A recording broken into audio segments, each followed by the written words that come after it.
ഇപ്പോൾ ഒരു ടീമുണ്ട്, അവരുടെ പരിപാടി നല്ല നീളക്കുപ്പായി ഇടുക, തലേക്കെട്ട് കെട്ടുക, ഒരു തസ്ബീഹുമാലല്ല അതും കൈപിടിക്കുക. സംഗതി എന്തല്ല, മൊയ്ലാരല്ല.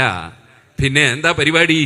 മൂല്യന്മാരിങ്ങനൊക്കെ പറയുന്നു എന്ന് വരുത്തി തീർക്കാൻ വേണ്ടി, എന്നിട്ട് അവരെ വകയിൽ കുറേ സംഗതി, അതിന് അവർ പേരിട്ട് ട്രോളുന്നോ എന്തെങ്കിലും പേര് പറയും. എന്നിട്ട് മൊയ്ലാരുടെ രൂപത്തിൽ പറയാൻ പറ്റാത്ത സംഗതി പറയാ, എന്നിട്ട് ക്ലിപ്പാക്കിയിട്ട് വിടുക. മൊയ്ലാന്മാരിങ്ങനൊക്കെ പറയുന്നു എന്നിട്ട് ആളുകൾ ഈമാൻ തെറ്റിക്കുക.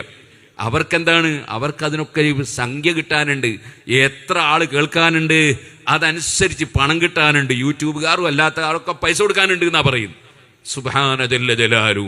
നമ്മളൊന്നും ഇതുവരെ 5 പൈസ അമ്പകയിൽ വാങ്ങിയിട്ടുമില്ല, കിട്ടിയിട്ടുമില്ല, വാങ്ങാനായിട്ട് വിചാരിച്ചിട്ടുമില്ല. അതേ സമയത്ത് എങ്ങനെങ്കിലും പണം ഉണ്ടാക്കണം എന്നാണ് ചിലരുടെ ധാരണ. അതിന് ആളുകൾ കേൾക്കാൻ വേണ്ടി മുസ്ലിയാരെ വേഷത്തിൽ ദീനിന് പറയാൻ പാടില്ലാത്ത പലതും പറയാ. മുലാമാരിങ്ങനൊക്കെ പറയുന്നിടുന്ന് വരുത്തി തീർക്കുക. അവരോട് ഒരൊറ്റ കാര്യം പറയാൻ, മുസ്ലിമീങ്ങളാണെങ്കിൽ അവരോടൊരു കാര്യം പറയാം, അല്ലാത്തവരോട് വേണ്ട കാര്യമില്ലല്ലോ.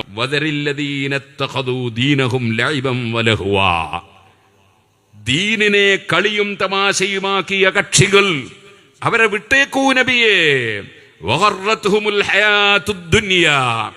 അവരെ ദുന്യവിയായ ജീവിതം വഞ്ചിച്ചിരിക്കുന്നു. അവർക്ക് പണം വേണം, അവർക്ക് പൈസ വേണം, അതിനെന്തും ചെയ്യാൻ തയ്യാറാണവർ.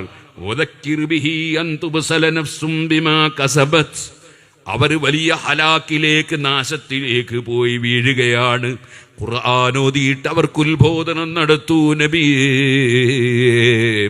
അവർ ദീനിനെ പരിഹസിക്കുകയാണ്, ദീനിനെ കളിയാക്കുകയാണ്, ദുനിയാവിൽ കാര്യം കിട്ടാൻ വേണ്ടിയാണ്.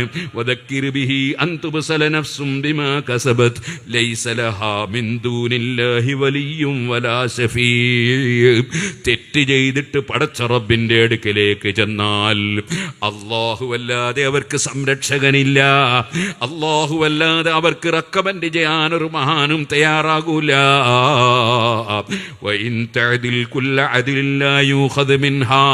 അവിടെ എത്തിയിട്ട് യൂട്യൂബ് മുഖേനയോ അല്ലാതെയോ ഉണ്ടാക്കിയ മുഴുവൻ സംഖ്യയും കൊടുത്താലും അല്ല ഇവിടെ ലോകത്തുള്ളതെല്ലാം കൊടുത്താലും അതൊന്നും അവിടെ വാങ്ങിയിട്ട് പടച്ചവന്റെ ശിക്ഷയിൽ നിന്ന് രക്ഷപ്പെടാൻ കഴിയില്ല.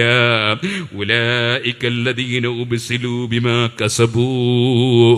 പ്രവർത്തിച്ച തെറ്റായ പ്രവർത്തനങ്ങൾ, ആ പ്രവർത്തനങ്ങളാൽ നാശത്തിൽ പോയി ചാടിയവരാണവർ. ലഹും ശറാബും മിൻ ഹമീമിൻ വഅദാബുൻ അലീം.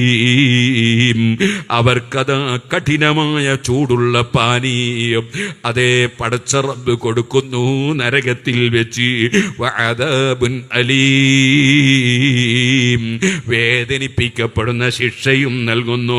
വെറുതെയല്ല, ബിമാ കാനൂ യക്ഫുറൂൻ. അവർ അല്ലാഹുവിന്റെ ദീന് കൊണ്ട് കളിച്ചില്ലേ, ആലിമീങ്ങളെ വേഷം കെട്ടി പരിഹസിച്ചില്ലേ, പടച്ചവന്റെ ദീന് കൺഫ്യൂഷനാക്കാൻ വേണ്ടി അവര് പലരും പുറത്തിട്ട് ജനങ്ങളെ വഞ്ചിച്ചില്ലേ. അവരവിശ്വാസത്തിന്റെ പ്രവർത്തനങ്ങൾ നടത്തിയതിനാൽ അവര് നരകത്തിൽ യാതന അനുഭവിക്കുന്നു. അതുകൊണ്ട് പറയട്ടെ, പണം കിട്ടുമെന്ന് മനസ്സിലാക്കി ആലിമീങ്ങളെ പരിഹസിക്കുന്നവരും ആലിമീങ്ങളെ വേഷം കെട്ടി പലതും പറഞ്ഞ് അതിലൂടെ കുറെ യൂട്യൂബിൽ ആളുകൾ കേട്ട് പണമുണ്ടാക്കാമെന്ന് വിചാരിക്കുന്നവരും ദുന്യാവ് മാത്രം ചിന്തിച്ചാൽ പോരാ. മുസ്ലിമീങ്ങളാണോ? സ്വർഗത്തിലും നരകത്തിലും വിശ്വാസമുണ്ടോ? ആഖിറത്തിൽ വിശ്വാസമുണ്ടോ? അവര് നന്നായി ആലോചിക്കണമെന്ന് മാത്രം ഈ സമയത്ത് ഉണർത്തി ഞാൻ എൻ്റെ പ്രസംഗം നിർത്തട്ടെ. അർഹമുർ റഹീമീനായ റബ്ബ് സുബ്ഹാനഹു വ തആല എവിടെയും എപ്പോഴും ഹഖ് ഹഖായി മനസ്സിലാക്കി അത് ജീവിതത്തിൽ പകർത്താനും പ്രചരിപ്പിക്കാനും നമുക്കും നമ്മുടെ വിദ്യാർത്ഥികൾക്കും മുതഅല്ലിമീങ്ങൾക്കും എല്ലാ മുഅ്മിനീങ്ങൾക്കും തൗഫീഖ് നൽകട്ടെ.